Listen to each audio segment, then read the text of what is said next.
ಮಂಡ್ಯ ಹಾಸನದಲ್ಲಿ ಜೆಡಿಎಸ್ಗೆ ಪ್ರೀತಮ್ ಗೌಡ ವಿರೋಧದ ವಿಚಾರಕ್ಕೆ ಸಂಬಂಧಪಟ್ಟಂತೆ ಪ್ರೀತಮ್ ಗೌಡಗೆ ಕೌಂಟರ್ ಕೊಟ್ಟಿದ್ದಾರೆ ನಿಖಿಲ್ ಕುಮಾರಸ್ವಾಮಿ. ಮಂಡ್ಯ ಲೋಕಸಭಾ ಕ್ಷೇತ್ರ ಹಾಗೂ ಹಾಸನ ಲೋಕಸಭಾ ಕ್ಷೇತ್ರದಲ್ಲಿ ಜೆಡಿಎಸ್ ಸ್ಪರ್ಧೆ ಮಾಡಲ್ಲ, ಬಿಜೆಪಿ ಸ್ಪರ್ಧೆ ಮಾಡುತ್ತೆ ಎನ್ನುವ ವಿಚಾರದಲ್ಲಿ ಪ್ರೀತಮ್ ಮಾತನಾಡಿದ್ರಲ್ಲ. ಶೀಘ್ರದಲ್ಲೇ ಎಲ್ಲ ಪ್ರಶ್ನೆಗಳಿಗೂ ವರಿಷ್ಠರು ತೆರೆ ಎಳೆಯುತ್ತಾರೆ. ತಾಳ್ಮೆಯಿಂದ ಕಾಯಬೇಕು, ಕಾಲವೇ ಎಲ್ಲದಕ್ಕೂ ಉತ್ತರ ಕೊಡುತ್ತೆ. ಮಂಡ್ಯದಲ್ಲಿ ಸುಮಲತಾ ಸ್ಪರ್ಧೆಗೆ ಕಾಲ ಉತ್ತರಿಸುತ್ತೆ ಅಂತ ಹೇಳಿ ನಿಖಿಲ್ ಗೂಢಾರ್ಥದ ರೀತಿಯಲ್ಲಿ ಮಾತನಾಡಿದ್ದಾರೆ. ಇದೇ ವೇಳೆ ನಾನು ಮಂಡ್ಯ ಟಿಕೆಟ್ ಆಕಾಂಕ್ಷಿಯಲ್ಲ ಅಂತ ಹೇಳಿ ಸ್ಪಷ್ಟನೆ ಕೊಟ್ಟಿದ್ದಾರೆ. ಮಂಡ್ಯ ಸ್ಪರ್ಧೆ ವಿಚಾರದಲ್ಲಿ ನಿಖಿಲ್ ಕುಮಾರಸ್ವಾಮಿ ಈ ರೀತಿ ಹೇಳಿಕೆ ಕೊಟ್ಟಿದ್ದಾರೆ. ನಾನು ಆಕಾಂಕ್ಷಿಯಲ್ಲ ಅಂತ ಹೇಳಿದ್ದಾರೆ. ಜೆಡಿಎಸ್ ಸ್ಪರ್ಧೆ ಬೇಡ ಅಂತ ಹೇಳಿದಂಥ ಪ್ರೀತಮ್ ಗೌಡಗೂ ಕೂಡ ಒಂದು ಟಕ್ಕರ್ ಕೊಡುವಂಥ ಕೆಲಸವನ್ನ ನಿಖಿಲ್ ಮಾಡಿದ್ದಾರೆ. ನಮ್ಮ ಪಕ್ಷದ ವರಿಷ್ಠರು ಅತಿ ಕೇಂದ್ರದ ನಾಯಕರು ನಮ್ಮ ಪಕ್ಷದ ವರಿಷ್ಠರು ಅತಿ ಶೀಘ್ರದಲ್ಲೇ ನಿಮ್ಮೆಲ್ಲ ಒಂದು ಪ್ರಶ್ನೆಗಳಿಗೆ ತೆರೆಯನ್ನು ಎಳಿತಾರೆ. ದಯಮಾಡಿ ಅಲ್ಲಿವರೆಗೂ ಕಾಲ ಉತ್ತರ ಕೊಡ್ತದೆ. ನಾವೆಲ್ಲ ತಾಳ್ಮೆಯಿಂದ ಕಾಯೋಣ. ನಾನು ಒಂದು ವರ್ಷದ ಹಿಂದೆ ನೀವು ಕೇಳಿದಾಗಲೂ ಒಂದೇ ಮಾತು ಹೇಳಿದೆ, ಮಂಡ್ಯ ಲೋಕಸಭಾ ಚುನಾವಣೆಗೆ ನಾನು ಆಕಾಂಕ್ಷಿ ಅಲ್ಲ ಅಂತಕ್ಕಂಥದ್ದು.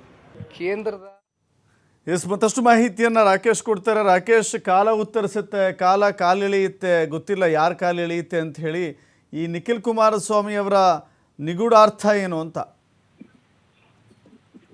ದಶರಥ್, ಜೆಡಿಎಸ್ ಹಾಗೆ ಬಿಜೆಪಿಯ ಮೈತ್ರಿ ವಿಚಾರದಲ್ಲಿ ಲೋಕಸಭಾ ಚುನಾವಣೆಯನ್ನು ಎದುರಿಸುವ ವಿಚಾರಕ್ಕೆ ಸಾಕಷ್ಟು ಗೊಂದಲಗಳು ಹಾಗೆ ಸಂಘರ್ಷಗಳು ಪಕ್ಷಗಳನ್ನ ಎದುರು ಕಾಣ್ತಾ ಇವೆ.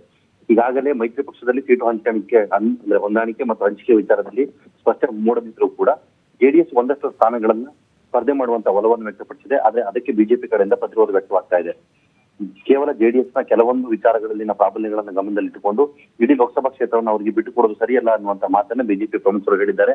ಅದರಲ್ಲೂ ಹೆಚ್ಚಾಗಿ ಹಾಸನ ಮತ್ತು ಮಂಡ್ಯದ ವಿಚಾರಕ್ಕೆ ಬಿಜೆಪಿ ಪ್ರಧಾನ ಕಾರ್ಯದರ್ಶಿಯಾಗಿರುವಂತಹ ಮಾಜಿ ಶಾಸಕ ಪ್ರೀತಮ್ ಗೌಡ ಅವರು ಕೂಡ ಅಪಸ್ವರವನ್ನು ವ್ಯಕ್ತಪಡಿಸಿದ್ರು. ಈಗ ಆ ವಿಚಾರಗಳಿಗೆಲ್ಲವೂ ಕೂಡ ಜೆಡಿಎಸ್ ಯುವ ಘಟಕದ ಅಧ್ಯಕ್ಷರಾದಂತಹ ನಿಖಿಲ್ ಕುಮಾರಸ್ವಾಮಿ ಅವರು ತಿರುಗೇಟನ್ನ ಕೊಟ್ಟಿದ್ದಾರೆ. ಎಲ್ಲವಕ್ಕೂ ಕಾಲವೇ ಉತ್ತರ ನೀಡಲಿದೆ. ಯಾವ ವಿಚಾರಗಳಿಗೆ ಯಾರ್ಯಾರ ಉತ್ತರವನ್ನು ಕೊಡಬೇಕು, ಯಾರು ಎಲ್ಲಿ ಸ್ಪರ್ಧೆಯನ್ನ ಮಾಡಬೇಕು ಅನ್ನೋದ್ರ ಬಗ್ಗೆ ಪಕ್ಷದ ವರಿಷ್ಠರು ಹಾಗೆ ಮೈತ್ರಿ ಸರ್ಕಾರದ ಪ್ರಮುಖರು ಅಂದ್ರೆ ಮೈತ್ರಿಯ ಮುಂಚೂಣಿ ವಹಿಸಿರುವವರು ಸ್ಪಷ್ಟತೆಯನ್ನು ಕೊಡ್ತಾರೆ. ಯಾರು ಏನಾದ್ರೂ ಹೇಳಿಕೊಳ್ಳಲಿ, ಎಲ್ಲದಕ್ಕೂ ಕೂಡ ಸ್ಪಷ್ಟ ಉತ್ತರ ಕೊಡ್ತೇವೆ ಅನ್ನುವಂತ ಮಾತನ್ನ ಹೇಳಿದ್ದಾರೆ. ಹಾಗೆ ಮಂಡ್ಯದಲ್ಲಿ ಸುಮಲತಾ ಕೂಡ ಸ್ಪರ್ಧೆಗೆ ಬಯಸಿರೋದ್ರ ವಿಚಾರಕ್ಕೂ ಕೂಡ ಅವರು ಪರೋಕ್ಷವಾಗಿ ಉತ್ತರವನ್ನ ಕೊಟ್ಟು, ನಾನು ಈ ಕ್ಷೇತ್ರದ ಆಕಾಂಕ್ಷಿ ಅಲ್ಲ, ಆದ್ರೆ ಈ ಕ್ಷೇತ್ರದಲ್ಲಿ ಯಾರು ಸ್ಪರ್ಧೆ ಮಾಡಬೇಕು ಅನ್ನೋದ್ರ ಬಗ್ಗೆ ಅತಿ ಶೀಘ್ರದಲ್ಲೇ ಎಲ್ಲದಕ್ಕೂ ಉತ್ತರವನ್ನ ವರಿಷ್ಠರು ನೀಡಲಿದ್ದಾರೆ. ಬಿಜೆಪಿ ಪ್ರಮುಖ ನಾಯಕರು ಈ ಬಗ್ಗೆ ಸ್ಪಷ್ಟೀಕರಣವನ್ನು ಕೊಡಲಿದ್ದಾರೆ ಅನ್ನುವಂತ ಮಾತನ್ನ ಹೇಳ್ಕೊಂಡಿದ್ದಾರೆ. ಅಂದ್ರೆ ಸೀಟು ಹಂಚಿಕೆ ವಿಚಾರದಲ್ಲಿ ಇದ್ದಂತ ಗೊಂದಲಗಳಿಗೆ ತೆರೆಯುವ ಪ್ರಕ್ರಿಯೆಗಳು ಮುಗಿದ್ದು ಅಂತಿಮವಾಗಿ ಯಾರಿಗೆ ಟಿಕೆಟ್ ಕೊಡಬೇಕು ಅನ್ನುವಂಥದ್ದನ್ನ ಪೂರ್ಣಗೊಳಿಸಬೇಕಾಗುತ್ತೆ. ಆ ನಿಟ್ಟಿನಲ್ಲಿ ಅಮಿತ್ ಶಾ ಅವರು ಇವತ್ತು ಬಿಜೆಪಿ ಸಭೆಯನ್ನು ಮೈಸೂರಿನಲ್ಲಿ ನಡೆಸಲಿದ್ದಾರೆ. ಈ ಸಭೆಯಲ್ಲಿ ಬರುವಂತಹ ಉತ್ತರದ ಬಳಿಕ ಸಂಪೂರ್ಣ ಚಿತ್ರಣ ಲಭ್ಯವಾಗ್ತದೆ ಅನ್ನುವಂತ ಉತ್ತರವನ್ನ ಅವರು ಈ ಮುಖಾಂತರ ಕೊಟ್ಟಿದ್ದಾರೆ ಅನ್ಸುತ್ತೆ. Thank you Rakesh.